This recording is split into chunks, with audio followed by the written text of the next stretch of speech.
Hi, it's Darnell with Waving Recipes, and today I'm going to be making a light sourdough bread using spelt flour in the Zojirushi Virtuoso Breadmaker. And so I'm going to show you how to make the sourdough starter and then the light sourdough bread, all using spelt flour. And this recipe comes from the Zojirushi recipe book, so if you want the full written recipe, you'll have to get it from there because it's theirs. I'm just using spelt flour instead of the white bread flour. But we're going to see how that all turns out. And let's get cooking right now. Okay, for the sourdough starter, make sure you put the ingredients in the order that I'm putting them in, and make sure that your paddles are pointing the same direction. I've already poured the water in, and this one paddle moved a little bit, but that's not a problem because since I've already locked it in to the bread maker, the bake pan into the bread maker, the agitators are already locked in, and so things will be even anyway. But the first ingredient that I put in was 360 milliliters of water. That's about a cup and a half of water that I put in. And the next ingredient is 2 cups of, well, spelt flour is what I'm using. And this is, even though nothing in this video is sponsored, this is as your standard unifying organic spelt flour, which is a very high quality spelt flour. And thank you to the viewer who recommended that I should try spelt flour, because I'm finding that it's a very good flour. And so those are the first 2 ingredients that go in the water and the spelt flour. Next I'm going to make a little well for the yeast to go in, because that's the next ingredient. And the final ingredient for the sourdough starter is 2 teaspoons of yeast. You can use either dry active yeast or bread machine yeast if that's what you have on hand. So put those there in the well like that. And with all ingredients in, I can close up the bread maker. Just move it back just a little. Hope you can see the screen, but I'll explain what I'm going to do anyway. Basically, at this point, I'm going to, at course, I'm going to go up to 12, sorry. Course 12 is the sourdough starter course. So hitting start there, moving it back a little more because once the paddles start going, even though it's never too rocky to fall off the ledge, you still want to just make sure for safety's sake, move it back some. And this is going to run for a couple of hours. I think it's 2 hours and 10 minutes. I'm looking at the recipe book there, what they mentioned there, 2 hours, 10 minutes for the sourdough starter. And then after this, I'm going to have to do the actual bread part, making the bread. Basically, altogether, this bread machine is going to be running for a little over 5 hours, about 5.5 hours of total time running. That's not including the time doing ingredients and all that such. But this has to go ahead and get going, and I'll bring you back when it's time to go forward with the next steps for the light sourdough bread.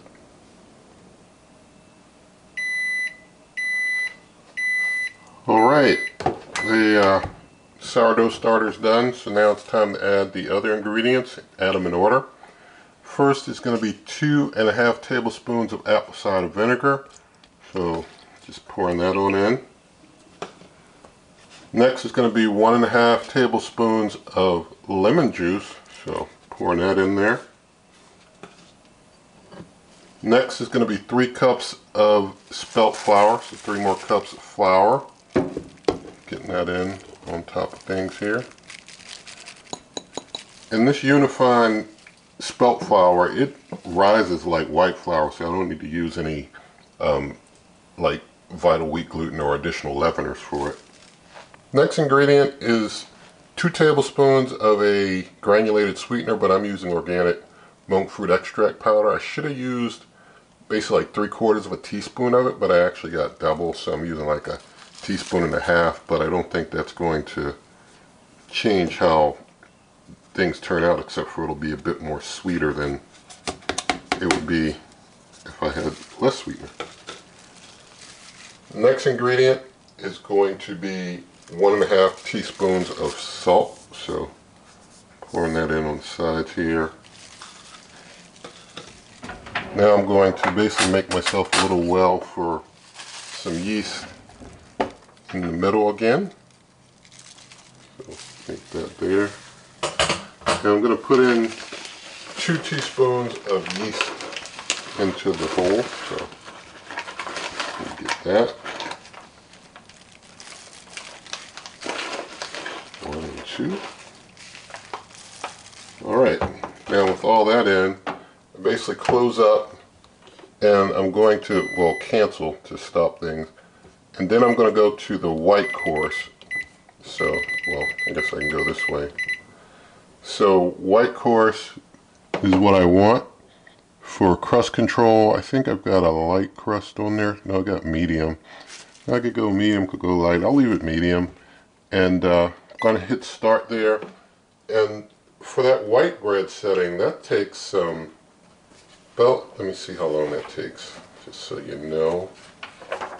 That takes a total of 3 hours, 25 minutes. I'm not going to get into all the how long does it take the rest or do this and that and the third. If you want that, get the recipe book and it's all detailed there. But we're going to let this go ahead and run and I'll bring you back when it's done. Alright, things are all done. Turning that off. I'm going to get it on out. I'll move the bread maker so that you can get a better view of things. So, I'm going to dump it out here. Alright, there's our loaf of bread. It was interesting during the process before it started baking. It grew really big. I guess that was like chemical reaction of the acidity stuff going on in there. It grew really big in the pan and then it shrunk before it started baking. It shrunk down to this size. And so it baked up to this size here. And I'm not sure if white flour with more gluten would have grown more. Since this particular spelt flour has been working well without me adding any extra leavening agents. Hold on a sec. Alright, I forgot I had my water distiller running, which is still running great, by the way. But, full review of that here on the channel. But, basically, like I said, it came down to this size. I don't know if white flour would have grown bigger than this, but since the spelt flour and some other work that I've done with it has been working out well, and like using a leavening agent makes it like grow enormous, so I didn't want to use any of this to see how things go. Basically got this loaf that's a little stunted in size, but we'll see how it cuts and how it all turns out in the end. Still looks like a decent loaf. So I'm going to let it cool down and then we'll do some cutting and plating and taste testing and all that stuff. Alright, so let the bread rest for a while, cool down some so it'll be easier to cut, even though the crust is kind of hard, so I think it's going to cut pretty easy anyway. But I'm going to go ahead and cut these slices out and see what we got.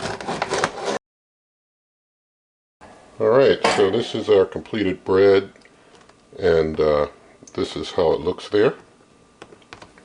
So I got that first slice out the way. I'm going to taste test with this second slice here. Slices are trying to fall down, but let's do a quick taste test.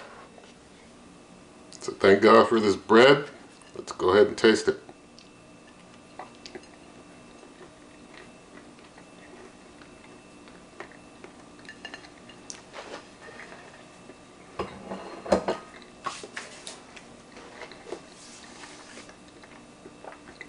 Alright, it's spongy, yet dense. I'm going to give it another shot with some Vital Wheat gluten in there. See if that leavening helps to make it a little more airy, even though it's supposed to be a spongy bread anyway. Thinking maybe it's supposed to be a little more airier than this. So we're going to try it again. We're going to see what we get. So when I bring it back, it's basically going to be me just putting in the ingredients with the Vital Wheat gluten, so you see that go in. We'll see what happens. Alright, sourdough starter is done again. Gonna just cancel to turn it off. And putting in the same ingredients again with one additional. So this is again 2.5 tablespoons of apple cider vinegar. Pour it in. 1.5 tablespoons of lemon juice, again pour it in. Next, 3 cups of spelt flour again. So pouring that in on top here. 3 cups of spelt flour on top of the starter. Now we'll put in the additional ingredient of 5 tablespoons of vital wheat gluten, since we've got about 5 cups of flour in there, a tablespoon of vital wheat gluten for every cup that's in. That's what would be done if it was like whole wheat flour, about that much. For the sweetener this time, I am going to use the correct amount of just 3/4 of a teaspoon of organic monk fruit extract powder. I highly doubt that was why things were stunted last time, but we'll get that right. I think if things come out higher this time, I'm going to definitely say it's because of the vital wheat gluten addition. But now we have the 1.5 teaspoons of sea salt here, putting that on the sides like that. Need something to make a little well for my yeast, so just making that little well there. Now I've got 2 teaspoons of yeast, so in there again. So I'm going to close up. Going to do, let's see, course 1. Did I cancel? Okay, guess I didn't cancel. Now I'm going to course 1. Oh, we'll go down to 1. There we go. So 1 on medium, hit start. We'll let it run, do this, and we'll see what we get this time. Alright, this one is all done. I must say this one looks a little stunted on the growth too, but we'll take it out so that you can see. Get it dumped out here. Alright. Move this bread machine down some. Alright, so that's this one. It looks like we did get a little more growth out of this one because of the vital wheat gluten being added. This is the one that I did earlier. I bagged it up. So yeah, the one with the vital wheat gluten is a little larger, but still stunted, probably because of the acid in the vinegar and the lemon juice stunting the growth, but we did get a little bit of rise out of it. So, you know, it's up to you if you want to put a little vital wheat gluten in or not. You'll get a little rise, and that'll make it a little airier, I would assume. But we'll let it cool down, then we'll cut, plate, taste test, confirm all of that.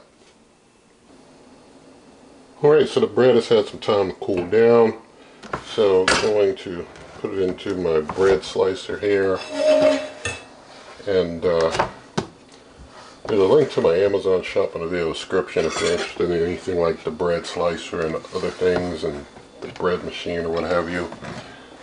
There's links there. But I'm going to go ahead and cut the bread now. It's got a pretty firm, well, you know, a little, because it's medium, it's kind of a hard crust there, but inside we know things should be nice and moist. So I'm just going to finish slicing up the bread here. Alright, I think I've got it all cut now. So you see basically a slice inside. That's how it looks.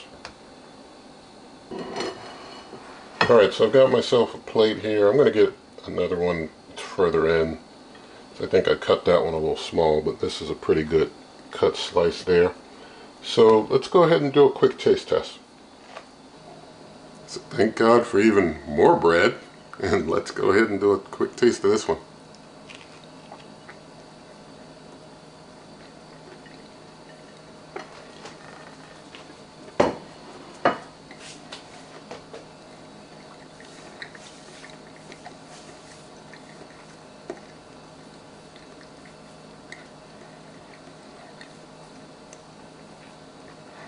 Alright, so this one's good. It is a little airier, a little lighter. It's got kind of crisp exterior and very soft, very moist inside. So it turned out good.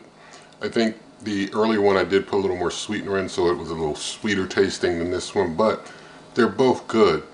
I think as far as the airiness, this one, the second one does have a little bit more airiness, which I was looking for, not as compact as the first one. So just my personal preference, I put a little vital wheat gluten in there to get a little rise. You know, that ingredient, if it's not your thing, then don't use it. You can still, as I showed earlier, get a decent loaf anyway with spelt flour. So basically, this is how things turn out doing the light sourdough bread in the Zojirushi when using spelt flour instead of like white flour. And nothing in this video is sponsored, nothing given to me or any of that type of whatnot. I prefer to stay fully independent to myself in doing what I do.